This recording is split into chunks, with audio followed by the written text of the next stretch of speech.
अस्सलाम वालेकुम। तो लास्ट लेक्चर में हमने चैप्टर नंबर 1 स्टार्ट करा था, फंडामेंटल्स ऑफ कंप्यूटर। और हमने उस चैप्टर के अंदर देखा था कि कंप्यूटर हमारे पास डेली लाइफ में कहाँ कहाँ यूज़ हो रहा होता है और इसके मेन एडवांटेजेस क्या हैं। और इसके बाद हमने समझा था कि हमारे पास कंपाइलर और असेंबलर के दरमियान में क्या क्या मेन डिफरेंसेस होते हैं। आज हम देखने जा रहे हैं कि सिस्टम सॉफ़्टवेयर और एप्लीकेशन सॉफ़्टवेयर क्या होते हैं। और साथ ही साथ हम देखेंगे कि एआई, बेसिकली हम एआई को डिफ़ाइन करेंगे कि एआई होता क्या है और एआई कहाँ कहाँ यूज़ हो रहा होता है और एआई किन किन फॉर्म्स में मौजूद होता है। तो हम स्टार्ट करते हैं। सबसे पहले हमारे पास है सिस्टम सॉफ़्टवेयर। तो सिस्टम सॉफ़्टवेयर सबसे पहले बेसिकली हमारे पास एक तरीके का इंटरफ़ेस का रोल प्रोवाइड कर रहा होता है। बेसिकली हमारे पास इंटरफ़ेस होता है बिटवीन हमारी एप्लीकेशन सॉफ़्टवेयर्स और हमारे सिस्टम के हार्डवेयर के दरमियान में। एप्लीकेशन सॉफ़्टवेयर आपकी, जैसे कि आप लैपटॉप पे व्हाट्सएप चला रहे हैं या क्रोम चला रहे हैं, तो ये हमारे पास एप्लीकेशन सॉफ़्टवेयर होगा। और हमारा जो सिस्टम का फ़िज़िकल हार्डवेयर है जिसके अंदर आपके सारे कंपोनेंट्स हैं, तो उनके दरमियान में एक तरीके का ये इंटरफ़ेस होता है, तो उसको हम सिस्टम सॉफ़्टवेयर कह रहे होते हैं। उसके बाद हम बात कर लेते हैं डेवलपमेंट लैंग्वेज की इसकी। तो हमारे पास जो सिस्टम सॉफ़्टवेयर हैं ये हमारे पास लो लेवल लैंग्वेजेस में डेवलप होते हैं, क्योंकि लो लेवल लैंग्वेजेस ज़्यादा अच्छे तरीके से हार्डवेयर कंपोनेंट से डायरेक्टली इंटरेक्ट कर सकती हैं, इस वजह से।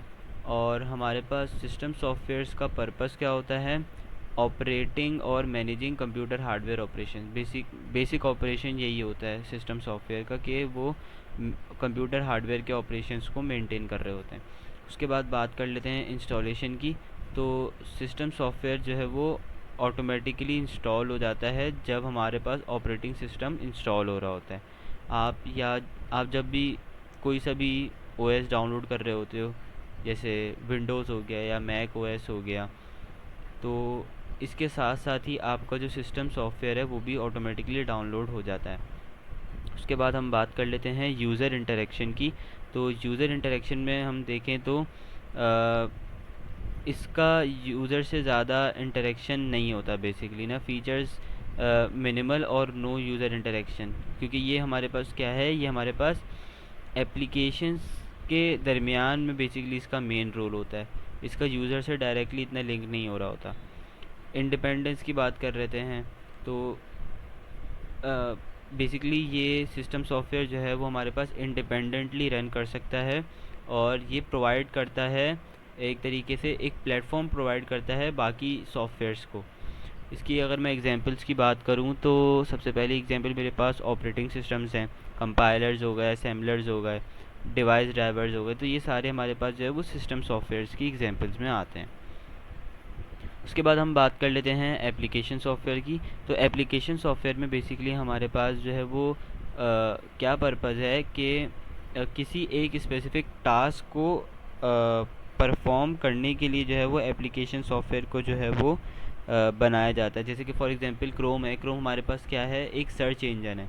तो ये एक स्पेसिफ़िक मतलब एक स्पेसिफ़िक प्रॉब्लम को सॉल्व कर रहा है जो सर्चिंग की है, तो ये एप्लीकेशन सॉफ्टवेयर में आएगी। उसके बाद डेवलपमेंट लैंग्वेज की बात कर लेते हैं इसकी। तो डेवलपमेंट लैंग्वेज इसकी हमारे पास है कि जो हाई लेवल लैंग्वेजेस हैं वो यूज़ हुई हैं इसको डेवलप करने के लिए। और इसकी यूजेज की बात कर लेते हैं। तो एंड यूज़र्स जो हैं वो इसको यूज़ कर रहे होते हैं, जैसे कि ब्राउज़ करना हुआ, टाइप करना हुआ। इंस्टॉलेशन की बात करें तो हमें इंस्टॉल इसको करना पड़ता है मैनुअली, जो यूज़र की रिक्वायरमेंट्स के मुताबिक। यूज़र इंटरेक्शन की बात करें तो इसका जो है वो यूज़र से ज़्यादा इंटरेक्शन होता है, और इसकी वजह से जो है वो हमें इसकी यूआई के ऊपर भी जो है वो ज़्यादा काम करना पड़ता है। उसके बाद बात कर लेते हैं डिपेंडेंसी की। तो ये हमारे पास जो है वो इंडिपेंडेंटली रन नहीं कर सकता, क्योंकि हमारे पास सिस्टम सॉफ्टवेयर की जो है वो नीड होती है एप्लीकेशन सॉफ्टवेयर्स को रन करने के लिए। उसके बाद है हमारे पास इसकी कुछ एग्जांपल्स हैं, जैसे वर्ड प्रोसेसर हो गया, वेब ब्राउज़र हो गया, मीडिया प्लेयर हो गया, और बाकी गेम्स वगैरह हो गए। उसके बाद हम बात कर लेते हैं कि हमारे पास एआई क्या है और एआई की हमारे पास कुछ एग्जांपल्स क्या हैं। सबसे पहले हम बात कर लेते हैं कि एआई क्या है। एआई बेसिकली हमारे पास क्या, एआई जो है वो होता है आर्टिफिशियल इंटेलिजेंस, जो कि रेफ़र कर रहा होता है उन मशीन्स को या उन सिस्टम्स को जो कि वही क्वालिटीज़ और वही इंटेलेक्ट को जो है वो रिप्रेजेंट करें जो कि ह्यूमन ब्रेन से जो है वो मोस्टली रिलेट किए जाते हैं, जैसे कि रीजनिंग, किसी भी चीज़ की होने की वजूहात, लर्निंग जो आप सीखते हो, और प्रॉब्लम सॉल्विंग की स्किल्स। इन सब चीज़ों की जो बेसिकली हमारी ये बेसिकली जो क्वालिटीज़ हैं, ये बेसिकली ह्यूमन ब्रेन से जो है वो रिलेट की जाती हैं। अगर हम इन्हीं क्वालिटीज़ को कंप्यूटर के अंदर या किसी मशीन में डाल दें तो हम इसको आर्टिफिशियल इंटेलिजेंस का नाम देते हैं। अब इसकी हमारे पास एग्जांपल है, जो सबसे बेसिक एग्जांपल है वो मशीन लर्निंग की है।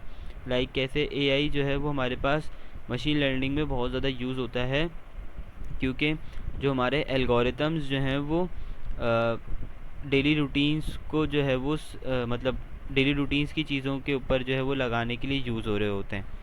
और इसकी रियल वर्ल्ड एग्जांपल की अगर मैं बात करूं तो गूगल मैप्स की एग्जांपल है। गूगल मैप जो है हमारे पास वो एआई को यूज़ करके जो है हमें बेस्ट रूट्स जो है वो बता रहा होता है। जैसे कि कभी कभार ट्रैफिक बहुत ज़्यादा हो रहा होता है शहर के अंदर, तो आपको पॉइंट ए से पॉइंट बी तक जाना है, तो उसके लिए वो आपको सबसे ऑप्टिमल और सबसे आसान रास्ता जो है वो ढूंढ कर देगा कि आप कम से कम टाइम में जो है वो पॉइंट बी तक पहुंच जाओ। और इसी तरीके से एआई जो है वो हमारे पास हेल्थ केयर के अंदर बहुत ज़्यादा यूज़ हो रहा है, डायग्नोस्टिक्स के अंदर, साइंटिफिक एक्सपेरिमेंट्स के अंदर, ऑटोमेशन में। और इसकी मिसाल उसके अंदर भी जाती है कि स्पेस की जो टेक्नोलॉजीज़ हैं उसके अंदर भी जो है वो अब एआई जो है वो एक मेजर रोल प्ले कर रहा है। So that's all for this lecture.